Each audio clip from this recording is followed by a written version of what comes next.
Good day everyone. Today I'll be giving you a tour of the BMW M2. I'll give you a full walk around of the exterior and the interior, and I'll talk about some of the specs of the car. Many thanks to the people at BMW Expo 2017 for giving me a tour of the car. This is the first generation BMW M2. It is based on the BMW F22 body, which was first introduced in 2013. The M2 itself was first introduced in 2015. It is powered by a 3-liter turbocharged inline 6-cylinder engine which produces 365 horsepower at 6,500 RPM. Torque is at 343 pound-feet between 1,400 to 5,560 RPM. It weighs about 3,500 pounds, which is a bit on the heavy side for its size, but compared to the RS3, the car is a lot lighter. It comes with either a 6-speed manual or a 7-speed double-clutch transmission. According to BMW's spec sheet, the manual variant can do 0 to 60 in 4.3 seconds, and the dual-clutch variant can do it in 4.1 seconds. The top speed is electronically limited to 155 miles per hour, or 250 kph, but the limiter can be raised to 168 miles per hour, or 270 kph as an option. For the manual variant, fuel consumption is at 21 miles per gallon, or 9 kilometers per liter combined, and up to 26 miles per gallon or 11 kilometers per liter highway. Fuel consumption for the dual clutch variant is slightly better. For a performance car, these numbers are not so bad.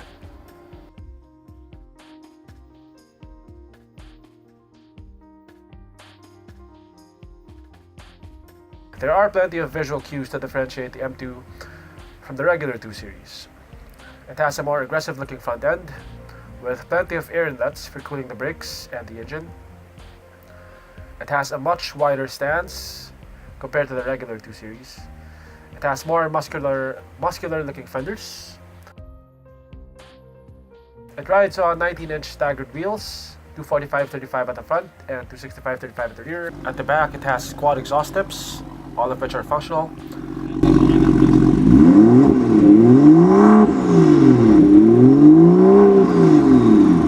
It has a diffuser and a spoiler. The window goes down slightly when you open the door to clear the frame, and it goes up when you close the door to complete the seal. Which makes me wonder though, what would happen if your battery runs flat and you have to open the door? Okay, this is a compact car, and you can, coming from the 5 Series, this definitely feels a lot smaller. In terms of materials, this feels like plastic. Car has paddle shifters, leather wrapped steering wheel, I'm stitching all around,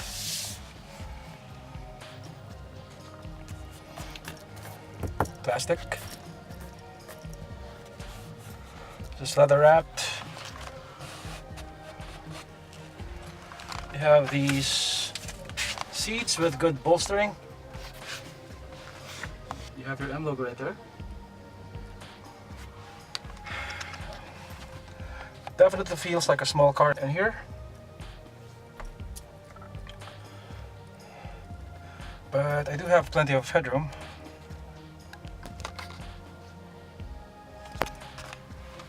Yeah. Definitely the interior feels a lot more plasticky. Rear legroom is definitely very limited, as you would expect on a 2-door coupe, especially on a coupe of this size. Visibility is not so bad.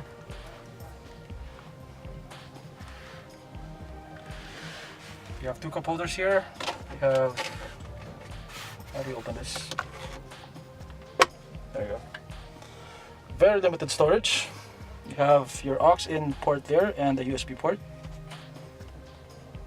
12-volt jack is right here. And yeah, you actually have plenty of storage underneath the door cards.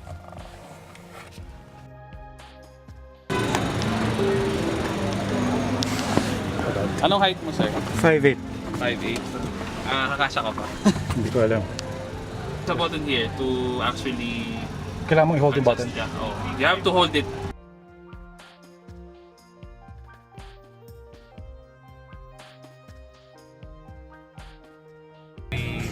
Optional na lane assist.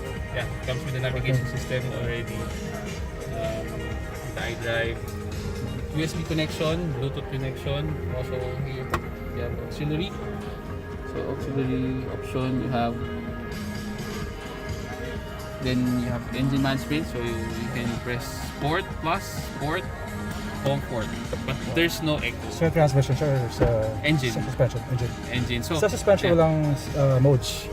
Yeah. If you press Sport, there will be a change on suspension. Technically, it's more not lower, stiffness. And then of course, if you choose Comfort, technically it's more comfort. Sport Plus, it will disengage the traction control. So you get more wheel spin. Or for example, if you want to drift the car, you can turn. Pero may turn off yung traction control. Yes, you can turn it off. But if you press Sport Wala Plus, siyang effect sa warranty kasi may mga cars na wala naman. As far as I know, the Sport Plus, it will have still the traction control, but parang in terms of may delay lang ng konti. There's a delay. So not totally off, but technically there's still traction, but delay siya. But if you want to totally turn it off, so there's a button here. You can shut it off if you want. In the compact performance segment, the M2 has a number of competitors, one of which is the CLA 45, which is slightly cheaper, offers 4 doors and is 4-wheel drive. There's also the RS3, which costs about the same but has very similar specs. As far as horsepower per dollar is concerned, the Ford Focus has a pretty compelling argument. It squeezes out 350 horsepower from a 2.3-liter inline-4 turbocharged engine and is slightly lighter than the M2. Here in the Philippines, the M2 sells for about $100,000. Our luxury cars are taxed pretty heavily here, but in the US it retails for about $52,700 in base form. That is a very attractive price point for a car like this. The M2 is quickly gaining popularity among car enthusiasts. It is the cheapest M car that you can buy. Its compact size also gives it a more go-karty feel. Some people have compared it to driving an E36 M3, which is about similar in size. Aside from its performance, one of its best selling points are its looks. It looks very aggressive. When you look at it from the front, it looks like some sort of futuristic cybernetic organism with glowing eyes. If you get it in this color, Long Beach Blue, it looks even more striking. Here in the Philippines though, with a selling price of almost $100,000, it is just ridiculously expensive.